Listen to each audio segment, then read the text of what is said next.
Good morning everyone. कैसे हैं? बढ़िया।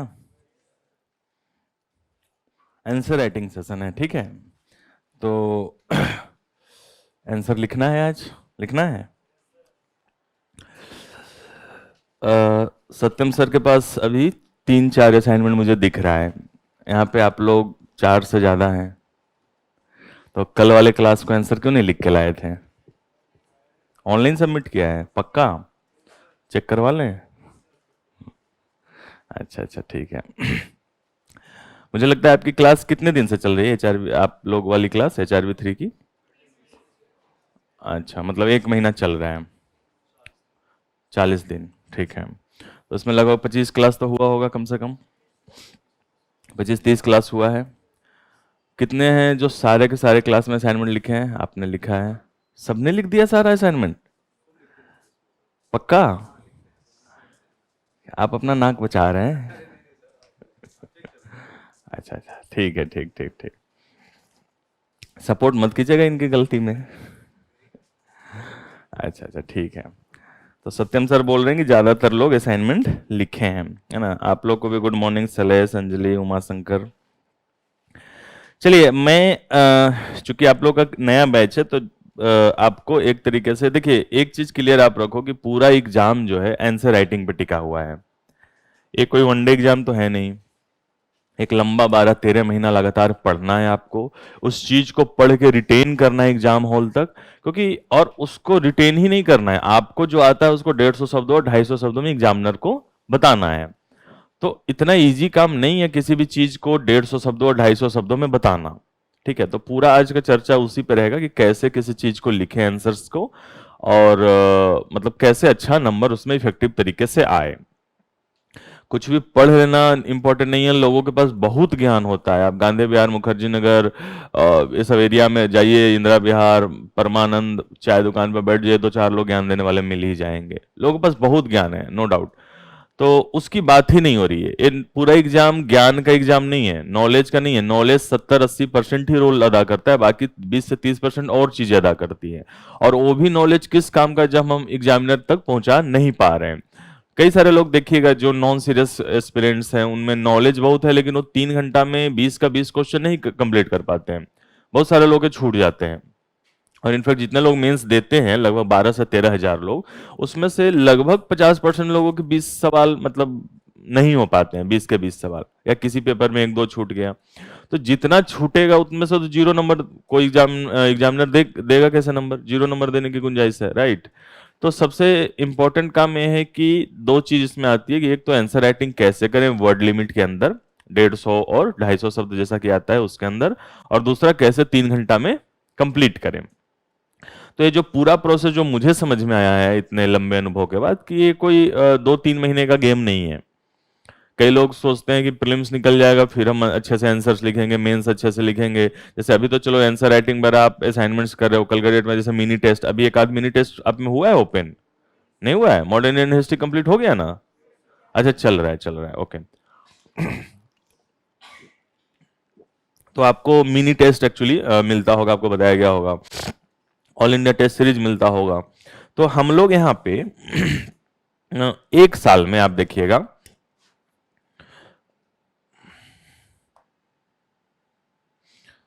एक साल में आप देखोगे आपकी आपको मिनी टेस्ट के फॉर्मेट में मैं मेंस की सिर्फ बात कर रहा हूं, ठीक है, क्योंकि आंसर राइटिंग है। तो मेंस में मुझे जहां तक लग रहा है आपको 25 से 30 मिनी टेस्ट मिलेगा, और एक में 5 से 8 सवाल रहेंगे, ठीक है। तो लगभग यहाँ पे 150 से 200 सवाल आपको मोटा मोटी आ जाएगा। 180-200 सवाल आप इसके थ्रू राइटिंग करिएगा। ऑल इंडिया टेस्ट सीरीज जब आपको आता है तो आपको उसमें 30 टेस्ट का मॉड्यूल मिलता है फुल लेंथ का, हर में 20 सवाल आता है, तो 600 सवाल। असाइनमेंट्स आपका जो है पर क्लास का मिलेगा, और लगभग जितना भी क्लास चला 12-13 महीना, तो आप देखिएगा कि इसमें आपको असाइनमेंट कम से कम जो मैंने लगभग देखा है कि लगभग 300 के आसपास असाइनमेंट्स मिल जाते हैं। तो ओवरऑल 1100 सवाल का प्रैक्टिस आपको विजन ईएससी करवा देता है, ठीक है। मोर देन सफिशियंट है किसी भी साल के एग्जाम देने में 1000 सवाल की प्रैक्टिस करना राइटिंग के, ठीक है। प्रीलिम्स फॉर्मेट में ही देखिएगा कि लगभग 4000 सवाल 5000 सवाल हो जाता है। तो 1000 सवाल आपको अभी लग रहा है कि हम लिख लेंगे, लेकिन हम लोग का अपना एक्सपीरियंस से कहता है कि लगभग 90% बच्चे नहीं लिखते हैं। 2 महीना 3 महीना होते होते असाइनमेंट धीरे धीरे लिखना बंद कर दोगे। आपके कोऑर्डिनेटर साहब हैं, ये हो सकता है कभी दरवाजा बंद करके लिखवा दें। मैं कभी यहाँ बैठा करता था तो कई बार तो मैं जाने ही नहीं देंगे, लिखो तभी जाने देंगे। ऐसे भी होता है क्या सर? किस दिन आपको जाने आए हो पढ़ने, कुछ हम लोग असाइनमेंट्स लिखवा रहे हैं तो कुछ उद्देश्य होगा। धीरे धीरे पता चला कि घटते घटते किसी दिन तो 2-4 ही आता है। 2-4 दिन ऐसे करोगे, आपको कहेंगे कि लिखिए और तभी जाइए यहां से। तो आप बहुत सारे रीजन है, उस पर आगे बात करेंगे। तो धीरे धीरे राइटिंग आप करना छोड़ देते हो, ये हम अपना अनुभव बता रहे हैं। नहीं छोड़ना चाहिए। अब चूंकि 1 महीने तक आप में एनर्जी आई है, दैट इज वेरी गुड, उसको बस कंटिन्यू करिए। फिर अगला चरण आएगा जब मिनी टेस्ट होगा, आपके मेल्स पे आ जाएगा कि इस सब्जेक्ट का, इस विषय का, इस पार्ट। जैसे मिनी टेस्ट क्या होता है ना कि हर सब्जेक्ट को बांट दिया है हिस्सों में। पॉलिटी है, उसके सिलेबस को बांट दिया कि इतने हिस्सों में तोड़ दिया। जैसे एक पर्टिकुलर सेक्शन क्लास में कंप्लीट होता है, आपका मिनी टेस्ट आ जाता है, मेल्स पे ही आ जाता है, प्री मेंस दोनों फॉर्मेट में। तो जिस दिन भी मिनी टेस्ट शेड्यूल है, उस दिन जाकर टेस्ट सेंटर पे या 1-2 दिन के अंदर टेस्ट सेंटर पे जाकर टेस्ट दे लीजिए। 1 घंटे का टेस्ट बस है, एक तरीके से क्लासरूम वीकली टेस्ट मान लो उसको आप। कुछ समय के बाद स्टार्ट हो जाए। आपको एक असाइनमेंट सीट मिला होगा ना, assignment sheet sorry test attendance sheet नहीं मिला होगा तो जाके इंक्वायरी ऑफिस से ले लीजिएगा, एक अटेंडेंस सीट मिलेगा आपको। वही अटेंडेंस सीट ले जाके टेस्ट सेंटर देखा है आपको, एक विजन का जहाँ ऑफिस है न्यू वाला, उसी के ऊपर में टेस्ट सेंटर है। आप वहां बैठ के लिख सकते हो, 10-12 घंटे दिन में खुले रहते हैं, सप्ताह में 6 दिन आप वहां बैठ के लिखिए। चाहो तो घर में भी ला के लिख सकते हो, लेकिन मैं रिकमेंड करूंगा कि अभी 1 घंटे का टेस्ट जो भी है वो वहीं पे बैठ के लिख लीजिए। 1 घंटे की जगह 2 घंटे लग जाए कोई इशू नहीं है, बट लिखना की कोशिश कीजिएगा। जैसे ही मेल पे शेड्यूल आ जाएगा, ऑल इंडिया वाले की आगे बात करेंगे। तो आंसर राइटिंग बहुत इंपॉर्टेंट है। लोगों के पास बहुत ज्ञान होता है, लेकिन स्टिल उस ज्ञान को नहीं उतार पाते हैं। मुझे भी स्टार्टिंग में मैं जब आया था तो मतलब लगता था ऐसा कि बहुत सारी चीज पढ़ लें, जितना सारा चीज पढ़ेंगे उतना ज्यादा हेल्पफुल रहेगा। इंपॉर्टेंट है पढ़ना, लेकिन एक समय के बाद धीरे धीरे उसको लिखना ज्यादा इंपॉर्टेंट हो जाता है। जैसे मैं अपनी बात करूं, जैसे ऑप्शनल मेरा पीएसआईआर था, मैंने पहली बार जीवन में ऑप्शनल पीएसआईआर पढ़ा, अच्छे नंबर भी आए, 272 नंबर डिसेंट नंबर है। लेकिन स्टिल मुझे लगता है कि उसमें मैं 300 प्लस कर सकता था, बिकॉज मैंने आंसर राइटिंग बहुत कम की थी उसमें। किसी भी वजह से समय कम मिला, बहुत सारी वजह थी, एग्जाम से बहुत कम पहले उसको चूज किया था एज ए नया ऑप्शनल, पढ़ना स्टार्ट किया तो कंप्लीट नहीं हो रहा था। अब मुझे लगता है कि देखो इतने मेच्योर अवस्था में आके भी मैंने कुछ, हालांकि जीएस में मैंने बहुत आंसर राइटिंग की तो उसका फल मिला ऑप्शनल में, तभी अच्छे नंबर आए। लेकिन अगर उसमें भी और आंसर राइटिंग अच्छा हो जाता तो 2, 4, 5, 10 नंबर का स्कोप और बढ़ सकता था। कई बार क्या होता है, आगे हम लोग डिटेल से देखेंगे कि क्वेश्चंस क्या होता है, आपको लगता है कि आता बहुत कुछ है, पर एग्जाम हॉल में अगर आप जाओगे, जैसे आगे ही बात करें, एग्जाम हॉल में आप जाओगे, 2-3 चीजें बड़ा इंपॉर्टेंट रखती हैं। कि सबसे पहले तो जो मतलब कि जैसे आप देखो 150 सवाल, इस शायद पहले भी चर्चा कर चुके हैं, 150 शब्द वाला है, 10 सवाल आ रहे हैं, और 250 के 10 सवाल आ रहे हैं। अभी ऐसा आ रहा है, यूपीएससी ने बोला नहीं कि हम ऐसे ही पूछेंगे, कहीं नहीं लिखा है। कल के डेट में एग्जाम हॉल में जाए, पता चला कि 300 शब्दों के कुछ सवाल आ गए, 14-15 सवाल ही, 314 सवाल है, 13 सवाल ही पूछा। तो ऐसे नहीं कर देना, गया तो चीटिंग है भाई। आपने साल भर पढ़ाया, 150-250 आ गया 300, पूछा कहा थोड़ी यूपीएससी के हम 150 ही पूछेंगे या 250 पूछेंगे। या क्या, जैसे पहली बार आया था 2013 में, जब पैटर्न चेंज हुआ तो उन्होंने 200 शब्दों के सवाल पूछे थे, 20 सवाल। अगले साल से उन्होंने 150 और 250 कर दिया, है ना। ऑप्शनल में भी 20, 15 और 10 नंबर वाला सिस्टम है, तो क्या पता वो जीएस में कर दें। कहने का मतलब कि हम नहीं जानते कि यूपीएससी क्या पूछेगी, हमने तो एक ट्रेंड बना लिया ना कि भाई अभी 3-4 साल 10 साल से ऐसा पूछ रहे तो ऐसा पूछेगी ही, बदल दे। प्रीलिम्स में उन्होंने पूरा इंटायरली बदल दिया, हम ऐसा पूछ रहे थे, चलो अब बदल देंगे, उनकी मर्जी है। तो प्रिपेयर हर चीज के लिए होना है। बट अभी का जो पैटर्न है उसमें आप देखिएगा कि ऐसा पूछते हैं वो लोग, इसमें समय है हमारे पास 3 घंटा, दैट मीन्स की 180 मिनट समय है, यही समय है ना हमारे पास। 10 पेयर, 10 क्वेश्चन है, 10 क्वेश्चन है, तो एक पेयर के लिए समय हमारे पास कितना मिल गया, 18 मिनट। 18 मिनट को जब फर्दर जुडिशियल वे में डिवाइड कीजिएगा तो 150 वाले के लिए 7 मिनट मिलता है, 250 वालों के लिए 11 मिनट मिलता है। यहां हो गया 7 इंटू 10 70 मिनट, और यहां हो गया 110 मिनट, 180 मिनट हो गया पूरा। तो अगर किसी भी क्वेश्चन में 7 मिनट की जगह 7.5 मिनट लग रहा है, तो किसी और क्वेश्चन का आधा मिनट खा रहे हैं, उसमें 6.5 मिनट ही मेरे पास समय है। एक मिनट समय कीमती है एग्जाम हॉल के अंदर। अभी हम लोग बात करेंगे, तो फोकस ये करना है पूरे 1 साल का, ये होना चाहिए तैयारी का, कि कैसे एग्जाम हॉल में हर क्वेश्चन पे 7 मिनट या 11 मिनट में लिखें, है ना। तो अभी जब तक किसी क्वेश्चन पे 30 मिनट 20 मिनट नहीं दोगे तो एग्जाम हॉल में जाके 7 मिनट नहीं हो पाएगा। तो अभी किसी क्वेश्चन में उसका 3 गुना समय लग रहा है, 4 गुना समय लग रहा है लिखने में, लगाइए उसको। इसी का नाम तैयारी होता है। कोई भी चीज लिखने से पहले उसको रफ में लिखिए। अभी आप तैयारी के स्टार्टिंग फेज में, अगले साल एग्जाम देना है। कितने लोगों को अगले साल देना है? ठीक है, आप दोनों को नहीं देना है अगले साल? अच्छा, कब? 25 में देना है। वाह, बहुत अच्छा। कितने लोगों को अगले साल मेंस देना है? हाँ ठीक है, ट्रिक था। मैंने एक बैच में पूछा कितने लोगों को मेंस देना, तो बहुत कम लोग हाथ खड़े हैं। बोले बाकी लोग क्या प्रीलिम देकर रुक जाओगे? सोच ही नहीं रहो कि मेंस देना है तो कैसे मेंस निकलेगा, है ना। खैर, तो अगर अभी जैसे मैं अपना याद करता हूं, जब मैं आया था तैयारी करने, लिखा था, तो जहां भी मैं पढ़ता था तो वहां काट कूट के मुझे 0 नंबर दे दिया गया था। मतलब सच में ऐसा पूरा काट दिया, लिखा क्या मतलब ऐसा नहीं लिखा क्या लिख दियो, बट लिखा कि ना तो आपने प्रश्न की मांग समझी है, ना उत्तर दिया है, आपको जो आता है वो लिख रहे हो, इसलिए आपको 0 नंबर दे रहे हैं। 0 दे दिया उन्होंने। मेरा अपना एक्सपीरियंस ऐसा कहता है, आप लोग में से कोई से 0 मिला नहीं होगा, लेकिन मुझे 0 मिला था। अभी भी वो मैंने संभाल के रखा है, वो 0 वाले को। ठीक है, तो उसको लाते लाते एग्जाम हॉल तक लाते लाते बड़ा चैलेंजिंग काम हो जाता है उसको 150 शब्दों में लिखना लगातार। अभी लगता है समय, इनफैक्ट अभी कोई बोलता है कि सर 7 मिनट 11 मिनट का प्रैक्टिस करें, तो मैं तो सीधी मना कर देता हूं, क्यों कर रहे हो 7 मिनट 11 मिनट या इस तरीके से टाइम बाउंड मैनर में। तो अभी इंपॉर्टेंट नहीं है टाइम बाउंड मैनर। यहां पर मैं ये समझाना चाह रहा हूं कि अभी सबसे ज्यादा इंपॉर्टेंट ये है वर्ड लिमिट पे काम करना, कि कैसे किसी उत्तर को 150 शब्दों में लिखिए, आगे हम लोग उस पर बात करेंगे, और कैसे किसी को 250 शब्दों में लिखिए। ठीक है, जैसा भी इंस्ट्रक्शन मिलता है उसमें कैसे लिखिए, अभी इस पे काम कीजिए। छोड़ दीजिए कि टाइम बाउंड मैनर कितना टाइम लग रहा है। तो अभी पूरा फोकस हमारा किस पे होना चाहिए? शब्द सीमा पे। बहुत, जैसे अभी मैं यही बात करूं कि कुछ एक्सपेरिमेंट से बात करूं। आप ही लोग की कॉपियां हैं, जिनकी भी कॉपियां मैं दिखा सकता हूं ना, बुरा तो नहीं मान जाइएगा। सुनील, रांची, रांची या रुचि? रांची, कौन है रांची? आप हैं? अच्छा, यूनिक नाम है रांची। खैर, अब कोई भी चीज लिख रहे हैं, जैसे मैं ये कॉपी देख रहा हूं, ये देख के मुझे अंदाजा लग रहा है कि 150 शब्दों से ज्यादा है। आप खुद काउंट कीजिएगा, सुनील जी की कॉपी आप खुद काउंट कीजिएगा आप एक बार। तो मुझे जहां तक ये लग रहा है कि लगभग ये 190 180 शब्द या 200 भी हो सकता है। 150 से तो प्रॉपर पक्का ज्यादा है।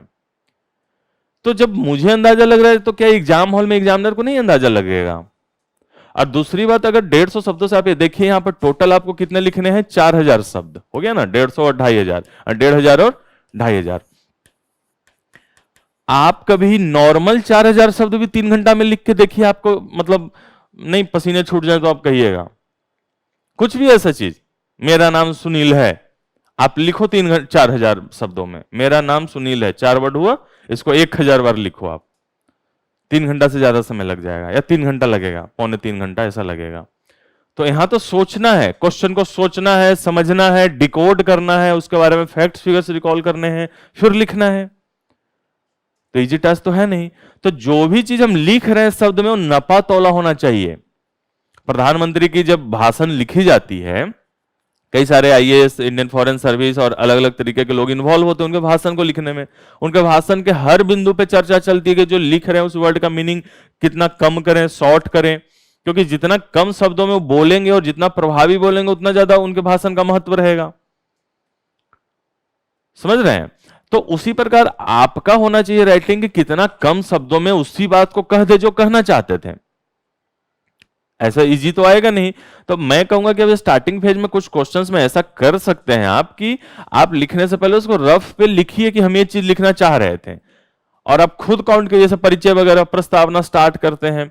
अब प्रस्तावना थोड़ी आंसर है, प्रस्तावना या परिचय तो इसलिए लिख रहे हैं ताकि क्वेश्चन फ्लो में आने से पहले एग्जामिनर को पढ़ने में हेल्प मिले, उससे नंबर नहीं मिलेगा। नंबर तो ये मिलेगा जब क्वेश्चन की डिमांड है उसको समझ के उत्तर दिए हैं। अब पता चला कि प्रस्तावना ही चला गया 40 शब्दों में और क्वेश्चन ही है 150 शब्दों का, तो कैसे काम चलेगा? और अगर आप 250 शब्द मतलब 150 शब्दों में 200 शब्द तक लेके चले गए तो यकीन मानो कि 2 से 3 सवाल छूट जाएगा आपका। यहां एक सवाल छूटना हम अफोर्ड नहीं कर सकते हैं, 2 से 3 सवाल छूट जाएगा तो रेस से बाहर है। तो पूरा प्रैक्टिस अभी होना चाहिए कि कैसे किसी भी चीज को 150 या 250 शब्दों में मतलब सीमित रखें। और तभी आएगा जब पूरा 6, 7, 8 महीना लंबी प्रैक्टिस करोगे आप। एक क्वेश्चन पे 15, 20 मिनट, 25 मिनट का समय दोगे आप। अभी से सोच लोगे कि एक क्वेश्चन हम 10 मिनट में लिख ले, नहीं लिख पाओगे। और लिख भी रहे हो तो उतना हेल्पफुल नहीं हो, तो फिर आप तैयारी नहीं कर रहे हो, तब आपको जो आता है वो लिख रहे हो। जो मतलब आपको मैं उदाहरण दूं, किसी भी तरीके के जो भी लोग तैयारी करते हैं, जैसे कोई खेल कूद की तैयारी करे, आप देखो कितना छोटा छोटा चीज का ध्यान रखता है, क्या खाना है, क्या पीना है। अब दौड़ना, कोई 100 मीटर का जो दौड़ होता है मुश्किल से 10-11 सेकंड का होता होगा, है ना? और उसी 10-11 सेकंड की तैयारी वो पूरे साल भर करते हैं। तो सेम आपका 3 घंटे का एग्जाम है, इसी 3 घंटे का तैयारी तो पूरे साल भर कर रहे हो आप। तो उसके छोटी छोटी चीजों का तो ध्यान रखना पड़ेगा ना। तो सबसे बड़ा चीज है कि एक भी क्वेश्चन छूटे ना, और तभी नहीं छूटेगा जब इसको स्ट्रिक्टली फॉलो करोगे आप। 150 है तो 150, 250 हो तो 250। मैं तो कहता हूं कि इसमें कम भी हो तो चलेगा, इसमें क्योंकि यूपीएससी क्या बोलती है, अधिकतम, अधिकतम बोलती है ना। आप क्वेश्चन पेपर पे इंस्ट्रक्शन लिखा रहता है कि अधिकतम 150 शब्दों में उत्तर दीजिए या अधिकतम 250 शब्दों में उत्तर दीजिए। ज्यादातर क्वेश्चंस पे ऐसा प्रिंट रहता है, नहीं भी रहता तो लिख रहा है 150 शब्दों में उत्तर दीजिए, ऐसा रहता है। तो जब 150 बोल रहा है तो इसको 130, 140 शब्द भी कर दे तो कोई बुरी बात नहीं, इसमें नंबर नहीं कटेगा। और यहां भी 220, 230 कर दे तो नंबर नहीं कटेगा। और इनफैक्ट एक बुद्धिमानी यही है कि थोड़ा कम कर दिया जाए। ज्यादा लिखने से ऐसा देखो, 10-20 शब्द ज्यादा लिख दे तो ऐसा नहीं कि उसके लिए आपको माइनस नंबर कट जाएगा, मार्किंग कर देंगे। आपके बेनिफिट में वो नहीं है, नहीं कंप्लीट कर पाओगे, यकीन मानो, मैं अपने एक्सपीरियंस से बता रहा हूं, लंबा समय लग जाएगा। मैं इनफैक्ट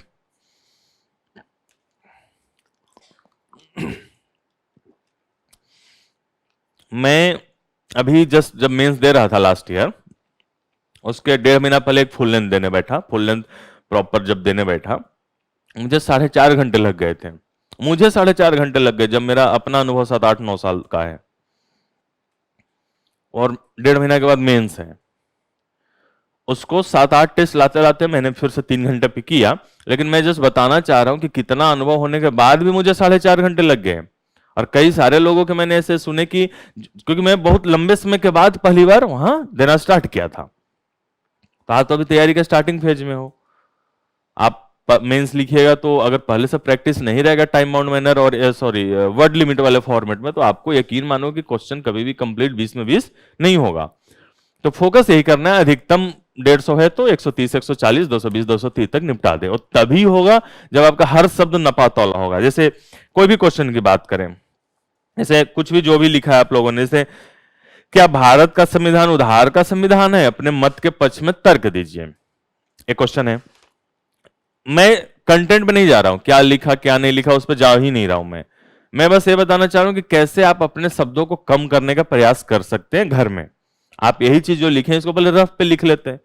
अभी 1-2 महीना 1.5 महीना रफ पे लिखिए, फिर धीरे धीरे बस वो माइंड में सोचिएगा, अच्छा ये लिखने वाला हूं। और सोचते समय आपको उतारते समय वो प्रैक्टिस माइंड और आपके इसमें मस्तिष्क और कलम के बीच में तारतम्यता बैठ जाती है। लेकिन अभी नहीं बैठती है, आपको लिखना पड़ेगा रफ पेज पे। एक इन्होंने लिखा, भारतीय संविधान विश्व का सबसे बड़ा लोकतांत्रिक संविधान माना गया है, परंतु उसकी उधार की थैला या 1935 के अधिनियम की कार्बन कॉपी कहकर आलोचना की जाती है, किंतु यह तर्क सम्मत नहीं है। अब देखो, पहले लाइन में ही आपने पूरा का पूरा निष्कर्ष दे दिया, पहले ही बता दिया कि हम ये लिखने वाले हैं। पहली बात तो ऐसा करना ही नहीं है ना। दूसरी बात, इसमें अगर मुझे कम, आप ही जो भी चीज लिखे हो इसमें अगर मुझे कम करने की बात की जाए, मैं बस इसमें नहीं फोकस कर रहा हूं क्या लिखे हो क्या नहीं लिखे हो, मैं फोकस कर रहा हूं कैसे वर्ड लिमिट इसमें कम करो आप पहले। तो आप किसी को क्या बता रहे हो, परिचय में बताओगे अगर जैसे इसमें बताना चाह रहे हो, या तो फिर आपने इसमें इंफॉर्मेशन दिया है एक कि एक भारतीय संविधान है जो विश्व का सबसे बड़ा लोकतांत्रिक संविधान है, तो एक ये दिया है। आप उसमें दूसरा चीज दे हो कि कुछ लोग उसे उधार का थैला कहते हैं, कुछ 1935 के अधिनियम की कार्बन कॉपी कहते हैं, किंतु यह तर्कसम्मत नहीं है। तो पहली बात तो एक चीज यहीं पर क्लियर कर दूं कि ये हालांकि उतना अच्छा इंट्रोडक्शन है नहीं, इसलिए किसी और का देख लेंगे। तो पहली चीज यहीं क्लियर कर दूं कि आपको कभी भी क्वेश्चन का दोहराव नहीं करना है, एनी हाउ एकदम लिख के रख लो कि जो भी क्वेश्चन में उसको कहीं भी आंसर में नहीं होना चाहिए। वो क्वेश्चन पूछा है ना, उसी के बाद को फिर से छाप दिए अपने आंसर में, तो एग्जामिनर को क्या पता नहीं लगेगा कि क्या लिखे हो। कहीं भी दोहराव मत कीजिएगा, एकदम लिख लीजिए कि भाई दोहराव नहीं करना है। और खास करके इंट्रोडक्शन में तो बिल्कुल भी नहीं होना चाहिए, समझ रहे हो। इंट्रोडक्शन में दोहराव करोगे ना तो पढ़ने वाले को उतना इंटरेस्ट नहीं जागेगा। एक दो मिनट एक दो क्वेश्चन पढ़ने के बाद बार बार ऐसा दिखेगा, उनको लगेगा कि या तो इसको अच्छा इंट्रोडक्शन लिखने नहीं आता है या फिर हमें इरिटेट कर रहे हो, इस तरीके की फीलिंग आएगी।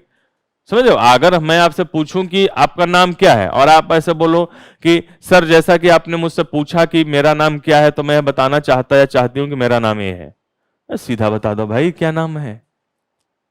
समझ रहे हो ना। आप खुद सोचो कि आप किसी पूछे कि नाम क्या है और आपको ऐसे घुमा फिरा के कोई बोले, थोड़ा इरिटेशन तो आएगा ना। बता दो यार नाम क्या है। सेम चीज इंट्रोडक्शन है, हमने क्वेश्चन में कुछ पूछा कि ऐसे है और आप उसी को घुमा के लिख रहे हो। कुछ लोग मानते हैं कि संविधान उधार का थैला है, पूछा है क्वेश्चन ही है, आपको उसी को तो तर्क से बताना है। तो ऐसा इंट्रोडक्शन तो खैर बिल्कुल भी नहीं लिखना है, लेकिन यहां से एक चीज क्लियर हुई कि दोहराव नहीं करना है, ठीक है। तो जो भी अब इन्होंने इंफॉर्मेशन दिया है कि सबसे बड़ा लोकतांत्रिक संविधान है, एक दिया 1935 का अधिनियम की कार्बन कॉपी। इंफॉर्मेशन पूरे इंट्रोडक्शन में दो ही है। अगर इसी को घुमा के लिखना रहता कम शब्दों में तो क्या लिखते हैं। आप ऐसे लिख सकते थे ना कि 1935 के, पहली बात तो 1935 अधिनियम स्टार्टिंग में नहीं लिखना चाहिए, लेकिन अगर आपने मान लो कि लिखना ही है, मैं कंटेंट में नहीं जा रहा हूं, तो आप ऐसे लिख सकते थे कि 1935 के अधिनियम से जनित भारतीय संविधान दुनिया का सबसे बड़ा लोकतांत्रिक संविधान माना जाता है। ये 2 4 5 लाइन में जो आपने बोला ये जस्ट एक लाइन में कंप्लीट हो गया, ठीक है। और दूसरी गलती क्या करते हैं लोग, एक ही सेंटेंस बहुत बड़ा बना देते हैं। जैसे यहां पे एक ही सेंटेंस 4 लाइन का लिखा हुआ है, एक ही सेंटेंस है। कभी भी इतने लंबे सेंटेंस नहीं लिखना चाहिए किसी भी में, निबंध से लेकर जीएस किसी में भी लंबे वाक्य तो कभी लिखने ही नहीं चाहिए। वाक्यों को छोटा छोटा रखिए। जीएस है 150-250 शब्दों का है, जितना छोटा रखोगे उतना प्रभावी रहेगा, और जितना छोटा रखोगे उतना शब्द बचेगा। जैसे इसमें लिखा हुआ है परंतु, किंतु, एक ही वर्ड में एक बार परंतु भी है किंतु भी है, तो 2-3 इंटरलिंकिंग ज्वाइनिंग शब्द कैसे रहेगा एक ही वाक्य में, ठीक है। छोटी छोटी गलतियां, इसी पर मैं ध्यान देने बोल रहा हूं। जितना जल्दी ध्यान दीजिएगा सुधार आएगा, उतना ज्यादा मेंस में 150 शब्दों 250 शब्दों में अपने आंसर को कंप्लीट करने में हेल्प मिलेगी, ठीक है। इनका स्टार्ट करते हैं। यही वाला क्वेश्चन कहाँ है इसमें, आपका है सुनील, कौन है आप है, क्वेश्चन लिखा करो भाई, है ना। चेक करने वाले को कैसे पता चलेगा, वो असाइनमेंट कोड इंटरनेट ढूंढेगा, असाइनमेंट कोड देखेगा, ये करेगा, पता चला क्वेश्चन ही नहीं पढ़ा, इसी चेक कर दिया, कैसे अच्छा कमेंट मिलेगा। हंस क्या रहे हो, कैसे मिलेगा बताओ। आप ही को ऐसे चेक करने दे दिया जाए, आपको कोई क्वेश्चन ही नहीं लिखा है तो ये आंसर क्या पड़े इसका, हो सकता है ना। तो जो भी असाइनमेंट लिख रहे हो क्वेश्चन ऊपर लिखो, यूपीएससी में भी क्वेश्चन प्रिंट रहता है, क्वेश्चन लिखिए यहां पर तब जाके आंसर लिखिएगा, ठीक है ना। अब जब क्वेश्चन क्या था, यही वाला क्वेश्चन था, अच्छा यही वाला था, तो इसको नोट्स की तरीके से नहीं लिख रहा। अब इन्होंने जो लिखा देखो क्या लिखा है, ये पूरी तरीके से मुझे लगता है कि सर का कॉपी देखे होंगे आप, उठा के छाप दिए होंगे। देखो मैं जो भी बोल रहा हूं उसको बुरा नहीं मानना है पहली बात, क्योंकि अपनी गलती जब तक एक्सेप्ट नहीं करोगे तब तक उस चीज को आगे सुधार नहीं कर पाओगे। तो मैं ये दिखाना ही चाहता हूं कि अब यहां लिखा आपने, यह माना जाता है कि संसदीय लोकतंत्र ब्रिटेन से लिया गया, परंतु आपने 4-5 ऐसे लिखा है, ये तो नोट्स में लिखवाया गया होगा जहां तक मुझे ध्यान लग रहा है, ऐसे लिखवाए थे ना सर, तो उसी को थोड़ी छाप देना है, ठीक है। पहले तो इंट्रोडक्शन स्टार्ट करना है, आपने तो लिखा ही नहीं इंट्रोडक्शन। अगले आपका भी है, आपका ने नहीं लिखा, कोई और लिखा है कॉपी, वैरायटी नहीं है इसमें थोड़ा। देखिए यहां इन्होंने इंट्रोडक्शन लिखा कि संविधान एक लिखित दस्तावेज है जिसके अंतर्गत लिखे गए नियमों कानूनों के अनुसार देश की राज्य व्यवस्था का संचालन किया जाता है। काफी अच्छा इंट्रोडक्शन है, बहुत शानदार इंट्रोडक्शन है। आपको इंट्रोडक्शन में क्या बताना होता है, इंट्रोडक्शन मैंने कहा कि क्वेश्चन का डिमांड नहीं होता इंट्रोडक्शन, इंट्रोडक्शन ये होता है कि पढ़ने वाले को पढ़ने एक स्टार्ट करने का जरिया मिले। आगे उस पर बात करेंगे इंट्रोडक्शन पे काफी डिटेल में, लेकिन इसमें मैं कुछ भी छोटा नहीं करना चाहूंगा, काफी अच्छा लिखा हुआ है। एक शब्द में उन्होंने संविधान को एक लाइन में परिभाषित किया कि संविधान होता क्या है, ठीक है, और काफी अच्छा है, काफी अच्छा है। मुश्किल से 20 शब्द होगा, 15, 18, 19, 20 शब्द, इतना में आप लिख सकते हो। तो हालांकि स्टिल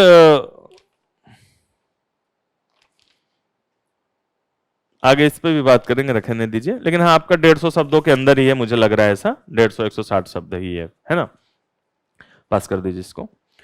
तो मैं जस्ट यहां किसी का शब्द, जैसे ठीक है ये भी ठीक लिखा है इंट्रोडक्शन, इसमें भी कम नहीं करवाऊंगा।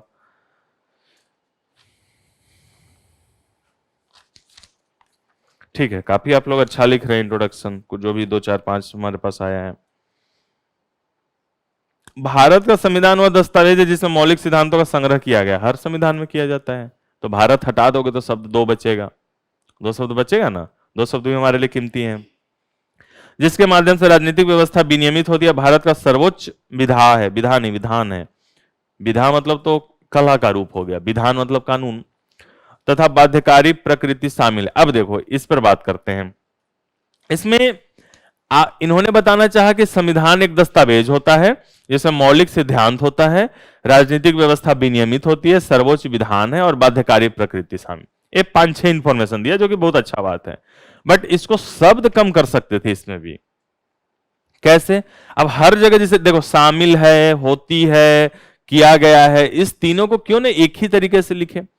इंट्रोडक्शन ज्यादा से ज्यादा 2 लाइन से ज्यादा नहीं होना चाहिए, मतलब लाइन मतलब वाक्य, 2 वाक्य से ज्यादा नहीं होना चाहिए। 3 वाक्य कर दो 250 शब्दों में।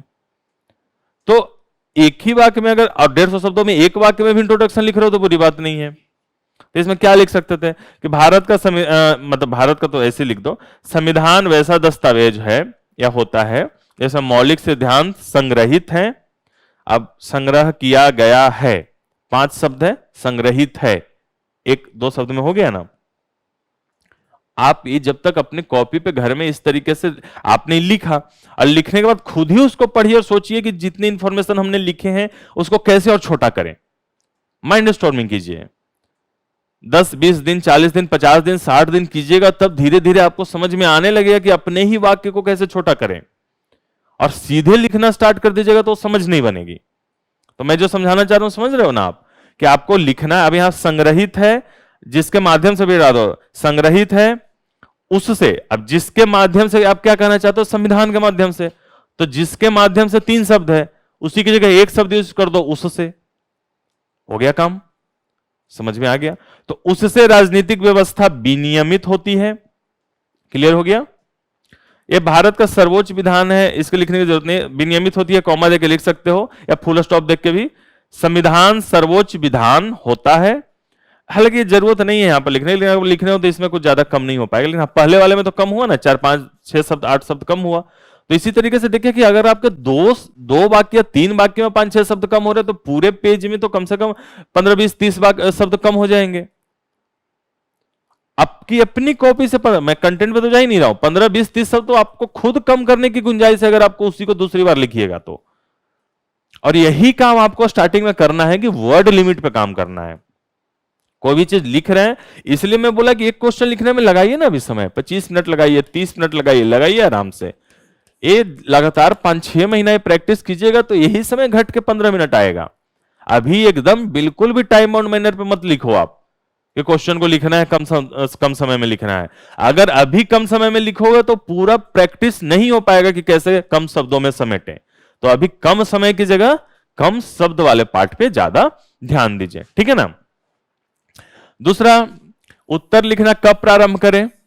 तो ऑलरेडी आप लोग प्रारंभ कर चुके हो, लेकिन वैसे मैंने सुबह सुबह पंडित जी से दिखाया मुहूर्त और उन्होंने कहा शुभ मुहूर्त आज ही है। उन्होंने कहा कि आज से शुभ मुहूर्त फिर आने वाला है नहीं, ठीक है। तो आज जब शुभ मुहूर्त है तो आज से ही स्टार्ट करना है, ठीक है। तो आज हम लोग क्लास के बाद एक क्वेश्चन, जो कल वाले क्लास का क्वेश्चन होगा, पॉलिटी का था ना, तो उसी को हम लोग आज यहां पे लिखवाएंगे। जो लोग लिख के आ रखे हैं, जमा कर चुके हैं, कोई बात नहीं, आप दोबारा फिर से लिखोगे, ठीक है। सो मुहूर्त में कोई काम करना क्यों देरी? तो मैंने समझा दिया आपको, पूरा समझाया क्या कि वर्ड लिमिट पे फोकस कीजिए, टाइम, अमाउंट, मैनर पे ध्यान मत दीजिए। दूसरा एक चीज आता है हैंड राइटिंग। देखिए आप लोग, ज्यादातर लोग 20 साल के ऊपर हैं, कोई 20 साल से नीचे भी है यहाँ पे? आप 20 साल से नीचे हो आप लोग? वाह ग्रेट, बहुत अच्छी बात है, पहले से तैयारी कर रहे हो। तो अब 18-20 साल, 18 साल से तो ऊपर ही हो गए, है ना? तो 18-20 साल को कोई व्यक्ति है, उसको कहें कि हैंडराइटिंग सुधार लो, तो नहीं सुधार पाएगा, और व्यवहारिक भी नहीं है। अभी सुधारोगे तो 4-5 साल लग जाएगा सुधारने में, उतना लंबा समय तक एग्जाम देने का सोच क्यों रहे हो? तो हैंडराइटिंग सुधारने पे नहीं फोकस करना है। किन्हीं लोगों की हैंडराइटिंग बहुत अच्छी होती है। आप पिछले 3-4 साल के टॉपर्स रैंक 1 का कॉपी देखिए, टॉपर्स कॉपी में से उठाकर डाउनलोड करके, कितनी सुंदर साफ सुथरी उनकी हैंडराइटिंग्स हैं। तो जितना अच्छा हैंडराइटिंग होगा उतना अच्छा देखने में तो लगता ही है ना, किसी को भी अच्छा लगता है। आपको खुद ही पढ़ने को दे दिया जाए अच्छी हैंडराइटिंग तो आपको अच्छा लगेगा। हैंडराइटिंग का प्रभाव तो पड़ता है। अब जैसे एक एग्जाम्पल लेते हैं, मैं सुबह सुबह उठा, सुबह उठने में बहुत दिक्कत होती है। सुबह उठा, नहाया धोवाया, तैयार हुआ, कपड़े पहने, कपड़े खरीदा, प्रेस किया, धोया था, पहना, अच्छे कपड़े पहन के आए, जूता बूता पहन के आया। मैं एक ऐसे उठता सुतता, मुंह हाथ धोता और जींस टी शर्ट पहन के आ जाता है यहाँ पे। भगा तो नहीं देते सत्यम सर? तो भगाते तो नहीं सर, आ जाता। आपको क्या लगता? अरे यार सर कुछ तो ख्याल कर लेते, क्लास लेने आ रहे थे, थोड़ा आराम से नहा धोवा के फॉर्मल्स वगैरह पहन के आते, है ना? क्रिकेट खेलने थोड़ी जा रहे हो सर, बाजार घूमने थोड़ी जा रहे हो कि जींस टी शर्ट पहन के आ गए। सेम चीज कुछ कुछ हैंड राइटिंग है।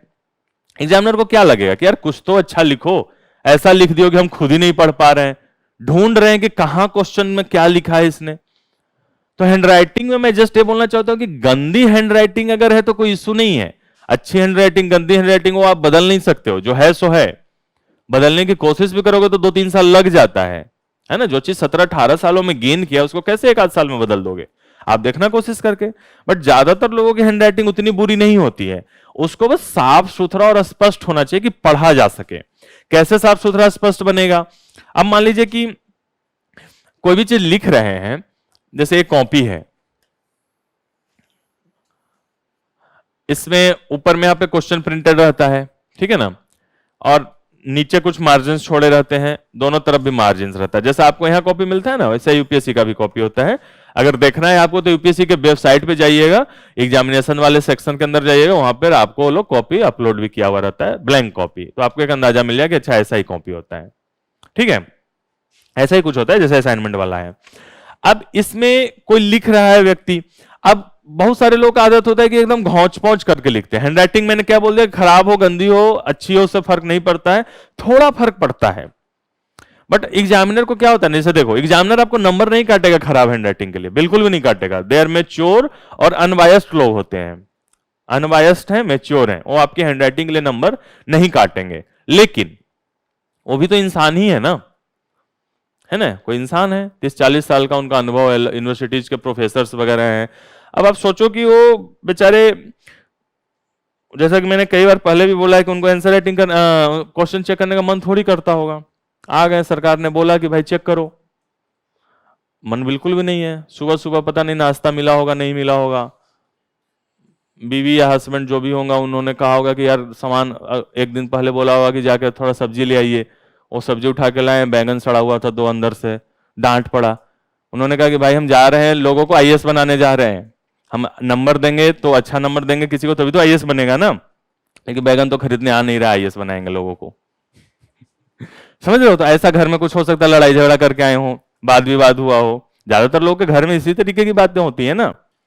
जैसे मैं कुछ बोलता था घर में, जैसे मुझे एक बार ना परवल समझते हो, परवल लाने के लिए बोला गया था, बहुत पहले की बात है। अब मुझे लगता था कि मैं कुछ भी कर सकता हूं, घर वाले हमको जिम्मेदारी दे क्यों नहीं रहे। मैंने पापा को बोला कि आज सब्जी मैं कर दूंगा। पापा बोले कि नहीं बेटा हम ले आएंगे, तनाव मत लो। मतलब नहीं, हम कर देंगे। तो पैसा मिला हमको कि जाओ परवल ले आओ, 1.5 kg था। परवल जैसा एक छोटा कुंदरू या कुंदरी कहते हैं वो होता है ना, हमारे तरफ बिहार में उसको कुंदरू या कुंदरी कहते हैं, इधर पता नहीं क्या कहते होंगे, छोटा छोटा होता है, उसकी भुजिया बनती है। तो परवल जैसा ही दिखता है, परवल थोड़ा बड़ा होता है, कुंदरू थोड़ा छोटा होता है, टेस्ट इंटायरली डिफरेंट है। एक जंगली होता है और एक सब्जी है। अब देखो, यहीं पर मैं वही समझाना चाह रहा हूं कि मैं गया और मैं था कि मैं ये हूं वो हूं, उसी के बाद मम्मी ने मुझसे कहा था कि कुछ आता वो है नहीं, आईएएस बन जाओगे। अभी अभी सुबह सुबह नहीं उठे थे तो ऐसे फोन हुआ तो पापा ने याद दिलाया कि क्लास है ना, अभी सोए हुए हो, आईएएस बनेंगे। घर वाले तो कुछ भी बोल देते हैं, कोई वैल्यू ही नहीं रहती है। तो उसी प्रकार मैं गया परवल लाने गया, मैंने सर कहा कि उसमें 25 रुपया मुझे मिला था और मुझे कहा गया था कि 1.5 kg परवल आएगा। मैंने एक दुकान में गया, सामने वो छोटा सा जो मेरा बाजार है उसमें ऐसे लगाए हुए था, मुझे लगा परवल है। मैंने पूछा कैसे परवल दे रहे हो भाई, तो देखा हमको ऊपर से नीचे, कहा कि नहीं है। हम बोले पूरा ढेर तो परवल का रखा हुआ है। बोले भाई देना बेचने के लिए बैठे हो ना? बोला कि अरे जाओ ना यार, मजाक कर रहे हो। नहीं है।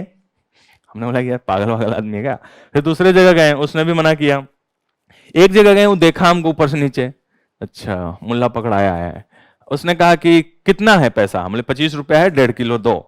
तो उसने कहा कि 1.5 किलो नहीं सर, आपको 2.5 किलो देंगे हम। हमने कहा यार गजब हो गया, घर में तो मतलब लोगों को मतलब सुनाने को मिल जाएगा, समझ रहे हो। 1.5 किलो बोला, 2.5 किलो ला रहे हैं उसी पैसा में, एकदम खुशी खुशी घर गया। होली के पहले कुछ समय की बात है, अभी नहीं, मतलब हो गया समय, 7-8-9 साल हो गया।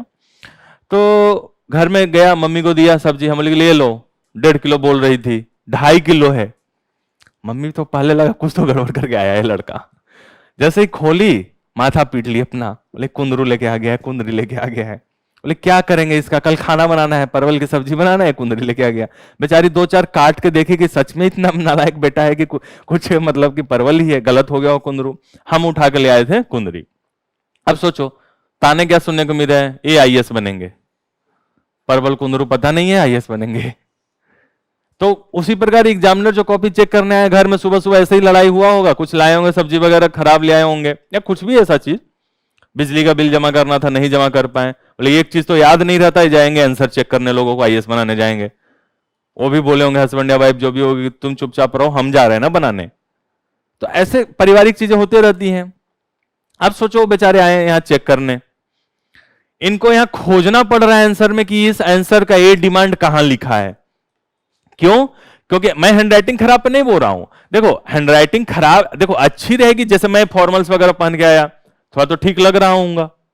अब ऐसी जींस सीट ऐसे आ जाता, इधर उधर करके आ जाता, बाल बड़े रहते हैं, ये रहता वो रहता, तो आपको भी लगता ना कि यार सर थोड़ा अच्छा बन के आ जाओ। उससे आप मुझे ना तो भगा देते सर यहां से, और ना आप मुझे बोलते कि नहीं मैं पढ़ूंगा ही नहीं जब तक कि फॉर्मल्स नहीं पहन के आ पाओगे। कोई प्रभाव नहीं पड़ता ना। सेम चीज हैंडराइटिंग में है, अच्छा हो या खराब हो उससे नंबर नहीं कटेगा, लेकिन एक साइकोलॉजिकल आपके दिमाग में आ जाता है। अगर मैं यहां अच्छे से बन ठन के आया हूं, बन ठन के तो नहीं कहेंगे, लेकिन हाँ मतलब कपड़े पहन के आया हूं, तो आप कम से कम ये चीज तो एडमायर करोगे ना कि हाँ इसने छोटी छोटी चीजों का ध्यान रखा है, कि क्लास में कैसे आना चाहिए, है ना, कैसे आपको प्रेजेंट होना चाहिए। तो सेम चीज एग्जामिनर के मन में भी एक साइकोलॉजी आ जाता है कि यार इसने अच्छा हैंडराइटिंग लिखा है, आधा नंबर भी थोड़ा दिमाग में पॉजिटिविटी आएगी ना उसकी। तो सोचो 5-6-7 सवालों में भी आधा नंबर एक्स्ट्रा मिल गया, 3-4-5 नंबर, 4 पेपर होते हैं, 17-18 नंबर, 17-18 में रैंक 240 से रैंक 90 तक आ जाता, और रैंक 900 से बाहर भी हो जाते हैं, समझ रहे हो। तो या तो मतलब 17-16 नंबर बहुत का अंतर होता है, साइकोलॉजिकली रूप से ऐसा आ जाएगा, वो भी इंसान ही है। तो अच्छी हैंडराइटिंग का प्रभाव तो पड़ेगा। अब खराब हैंडराइटिंग का कुछ कर नहीं सकते हो, लेकिन अच्छी है तो साइकोलॉजिकल रूप से प्रभाव पड़ता है। नंबर देने में नहीं प्रभाव पड़ता, लेकिन साइकोलॉजिकल रूप से पड़ जाता है। अगर आपने अच्छी हैंडराइटिंग के साथ कुछ चीज खराब चीज लिख दी है, तो हो सकता है कि आदमी थोड़ा निगलेक्ट कर दे, कोई बात नहीं, लिखा तो अच्छा है ना। और खराब हैंडराइटिंग, अच्छी हैंडराइटिंग उसमें बहुत अच्छी लिखी है, अपनी क्वेश्चन का डिमांड समझा, हर पार्ट को अच्छे से लिखा, वर्ड लिमिट के अंदर लिखा, तो सोचो कितना बेहतरीन नंबर मिलेगा। तो खराब हैंडराइटिंग नहीं होनी चाहिए। लेकिन दूसरा चीज जो मैं समझाना चाह रहा हूं कि हैंडराइटिंग साफ सुथरी होनी चाहिए। खराब दूसरी बात है और साफ सुथरा अलग बात है, दोनों इंटायरली डिफरेंट चीज है। इसमें मैं इसको बोल रहा हूं कि हैंडराइटिंग साफ सुथरी होनी चाहिए। साफ सुथरी करने का मतलब कोई वाक्य आरंभ कर, देखो बहुत छोटी छोटी चीजें हैं राइटिंग में, आगे हम लोग कंटेंट वाले पार्ट पे जाएंगे। अभी मैं जस्ट समझाना चाह रहा हूं यही छोटी छोटी बातें जो आपको ध्यान रखना चाहिए, पता सबको है, और उस चीज को दोबारा रिमाइंड कीजिए कि ये सब चीज भी करना है, और सच में सब चीज करने पर नंबर्स मिलते हैं अच्छे।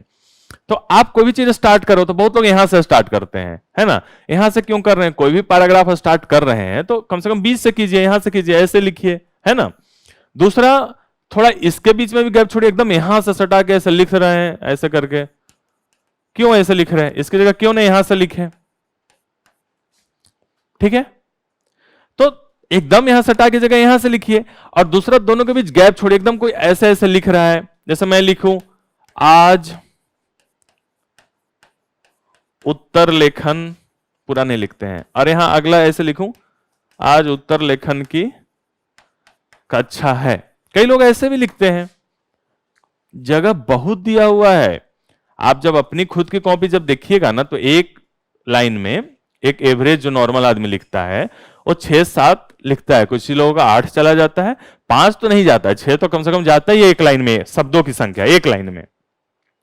एक पेज और 2 पेज, 150 के लिए 2 है, तो एक पेज में जैसे इन्हीं का मैं गिन लूं 1 2 3 4 5 6 7 8 9 10 11 12 13 14 15 16 17 18 19 20 21 22 23, 23 लाइन इन्होंने, मतलब 23 अलग अलग लाइन घिसा दिया है।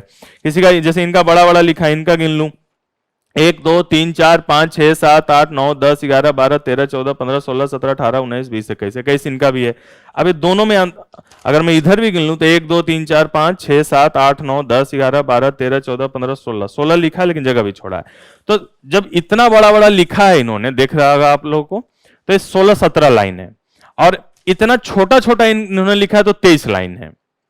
मतलब कि लाइंस आपके एक पेज में 16 से लेकर 24-25 तक जा सकते हैं। कुछ लोग इससे भी छोटा लिखते हैं, लेकिन 16 से 23 तो आपके सामने प्रूफ है। ऑन एन एवरेज ज्यादातर लोगों का आदत होता है 20 लाइन लिखने का, 18 लाइन 20 लाइन लिख देते हैं वो लोग। और एक में कितना शब्द हो गया, एक में आप देख रहे हैं कि कम से कम 6 शब्द होता है। 108, 18 इंटू 6 108 ही होता है ना, 8 6 48, 4 और 6 4 10, 2 पेज है। तो दोनों पेज अगर किसी का भरा हुआ है तो ऑलरेडी बात है कि 200 प्लस शब्द है। और अगर आप यहां पर 23 पे जोड़ दो तो देख लो कितना शब्द पहुंच गया। अगर इसमें 6 की जगह बहुत सारी जगह आधा छोड़ा हुआ रहता है शब्द, एक ही लाइन में 2 ही है, फिर अगला पैराग्राफ है उसको भी जोड़ दे, इसको 5 कर दें, फिर भी ये 90 दूनी 180 शब्द आ गया। मतलब कहने का मतलब कि यूपीएससी बहुत स्कोप देती है 2 पेज में, 2 पेज में 200 शब्द लिख सकता है कोई व्यक्ति, और लिखना 150 शब्द है अधिकतम। तो यूपीएससी भी चाह रहे हैं कि साफ सुथरा लिखो। 2 वाक्य, मैं क्या समझाना चाहना रहा हूं यहां पे कि 2 वाक्यों के बीच में गैप छोड़ा कीजिए, है ना। गैप रखना जरूरी है। इस तरीके से लिखिए ताकि आपको लिखने में पढ़ने में आसान पड़े लोगों को। तो हैंडराइटिंग खराब भी हो लेकिन आप अच्छा काम ये कर सकते हो कि साफ सुथरा उसको लिखिए, गैप छोड़ा कीजिए। नॉट ओनली 2 वाक्यों के बीच में, 2 सेंटेंसों के बीच में भी गैप छोड़ा कीजिए, ठीक है। मतलब अब जैसे इन्हीं का उदाहरण दे, इन्होंने यहां लिखा कि मौलिक अधिकार की तो उत्पत्ति क्या होता है, की उत्पत्ति, है ना। मौलिक अधिकारों की तो उत्पत्ति 1215 में मैग्ना कार्टा से मानी जाती है। अब यहां दूसरा इन्होंने, अब देखो दोनों के बीच में आपको खुद ही अगर हम हटा दें एरो वाला पार्ट, तो आप खुद देखो, आपको लग रहा है कि अलग अलग कुछ लाइंस लिखा हुआ है, आपको लग रहा है कि एक ही लाइन एक ही पैराग्राफ आगे किया गया है। तो ऐसे नहीं लिखना है, आपको एग्जामिनर को दिखाना पड़ेगा कि मेरा अगला पॉइंट यहां खत्म हुआ। तो दूसरा गैप में काम ये करना है कि अगर आपको 2 चीजों के बीच में ऐसे लिख रहे हैं और अगला पॉइंट लिखना है, तो अगला पॉइंट में थोड़ा जितना गैप अभी है उसका कम से कम 2 गुना गैप छोड़ के लिखिए दूसरा पॉइंट।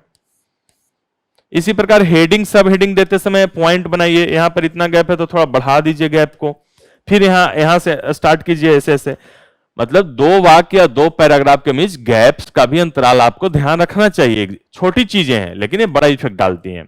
एग्जामिनर को आपके आंसर क्वेश्चन की डिमांड समझने में तनाव नहीं महसूस होगा कि कहां पर इसने क्या लिखा है, वो दूर से दिख जाएगा, कॉपी पलटेगा दूर से दिख जाएगा कि इस पार्ट का आंसर यहां पे है, आगे यहां पे है। यहीं पे एक चीज और बता दूं आपको कि किसी भी क्वेश्चन को आगे हम लोग देखेंगे उस पर डिटेल में, किसी भी क्वेश्चन को लिखते समय हेडिंग सब हेडिंग बना के जरूर लिखा कीजिए। और हेडिंग सब हेडिंग को कुछ ऐसे घेर दीजिए, ऐसे ऐसे किसी भी जैसे भी घेरना है आपको। अगर क्वेश्चन 150 शब्दों में आगे हम लोग देखेंगे आंसर से, तो ज्यादातर पॉसिबिलिटी होती है कि उसका 1 या 2 पार्ट में सवाल पूछा जाता है। बहुत विरले है कि 150 शब्दों में 3 पार्ट पूछा जाएगा। तो अगर 2 पार्ट में क्वेश्चन पूछा गया है तो आपको दोनों पार्ट क्लियर होना चाहिए। जैसे एक पूछा जाए, आगे क्वेश्चन देखें, जैसे कुछ भी चीज है, जैसे क्वेश्चन 2 पार्ट में, तो एक पार्ट का हेडिंग ऐसा हो, एक इंट्रोडक्शन लिखा आपने ऐसा, एक यहाँ हेडिंग बना दिया एक पार्ट का, फिर यहाँ पर जैसे लिखना है पॉइंट वाइज या पैराग्राफ वाइज आगे डिस्कस करेंगे, ये लिखा, फिर दूसरा अगले पेज में या कहीं पर दूसरा फिर ऐसे हेडिंग बनाया और फिर लिखा। इससे क्या होगा कि एग्जामिनर समझ जाएगा इस क्वेश्चन की डिमांड 2 पार्ट में लिखने की थी, इसने 2 हेडिंग्स बनाए हैं, तो ऊपर में वो जल्दीबाजी में भी एग्जामिनर रहेगा तो भी आपको अच्छे नंबर मिल सकते हैं, क्योंकि उसको पहले ही पता है कि क्वेश्चन का इसने डिमांड समझ के हेडिंग्स बना दिए हैं। तो हेडिंग बनाना बहुत ज्यादा इंपॉर्टेंट है, आगे हम लोग क्वेश्चन में देख के बताएंगे आपको कि कैसे हेडिंग बनाना चाहिए। ठीक है, तो यहां मैंने क्या समझाया डिटेल में, आपको क्लियर हुआ कि हैंडराइटिंग का प्रभाव नहीं पड़ता है आंसर देने में, लेकिन हैंडराइटिंग साफ सुथरी होनी चाहिए, वाक्यों के बीच में गैप छोड़िए, शब्दों पैराग्राफ्स के बीच में गैप छोड़िए। एक और आप लोग सवाल पूछते हैं 2 रंग के कलम, वो तो पूछते हैं ना, आपको ऑनलाइन वालों को भी जो भी सवाल है आप ऑलवेज पूछ सकते हो। तो 2 रंग के कलम आप लोग कितने लोग यूज करते हैं आंसर राइटिंग में?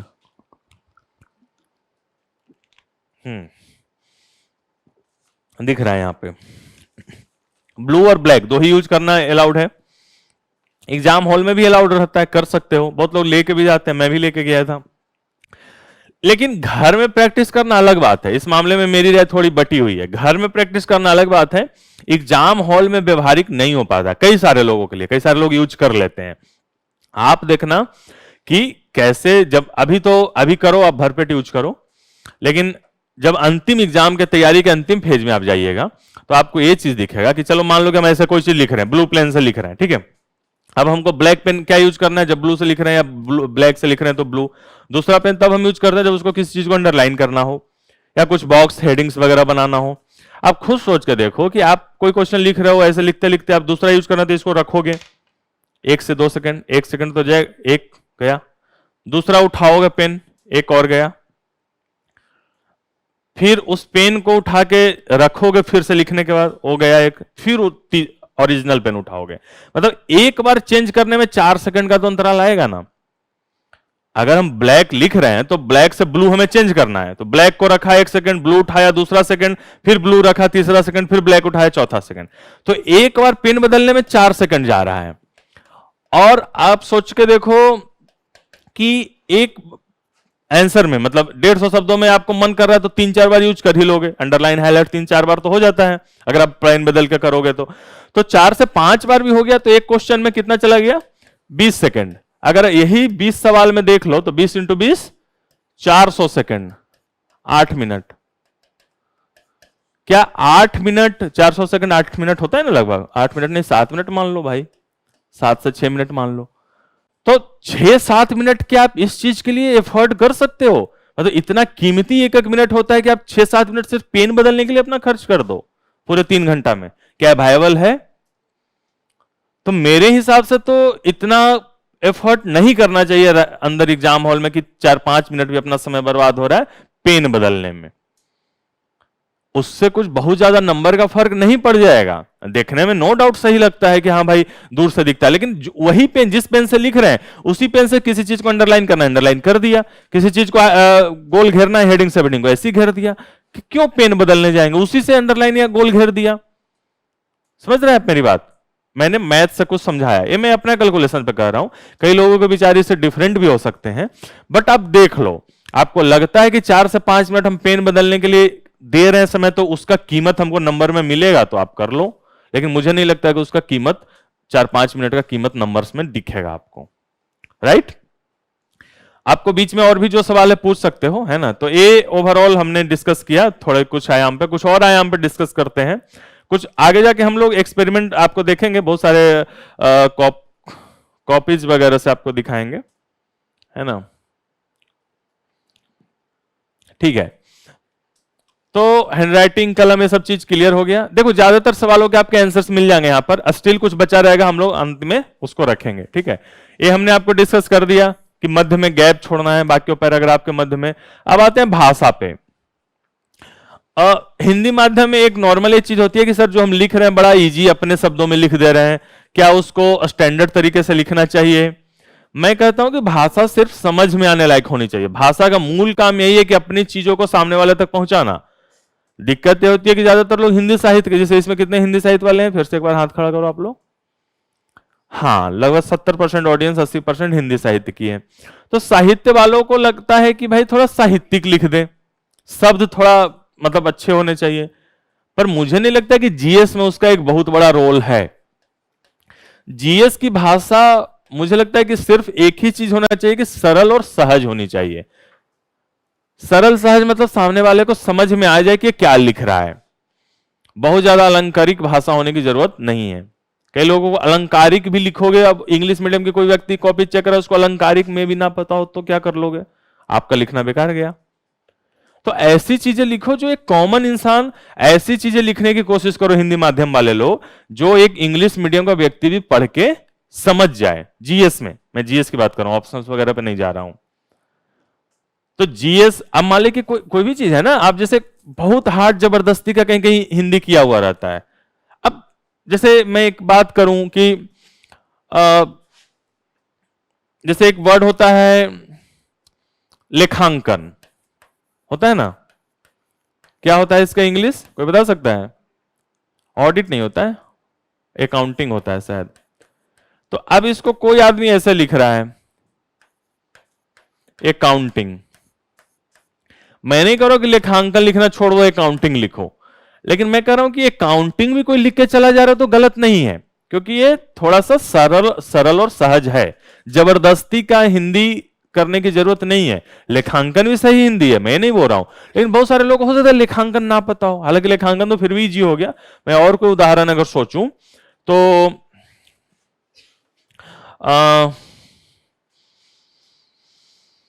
कुछ और उदाहरण ऐसा बताइए, कोई शब्द अगर आपके दिमाग में आ रहा है, चलो आगे डिस्कस कर लेंगे उस पर। लेकिन हाँ, कहने का मतलब यह है ना कि आपकी भाषा जो होनी चाहिए ना, ऐसी होनी चाहिए कि किसी को भी पढ़ के समझ में आ जाए।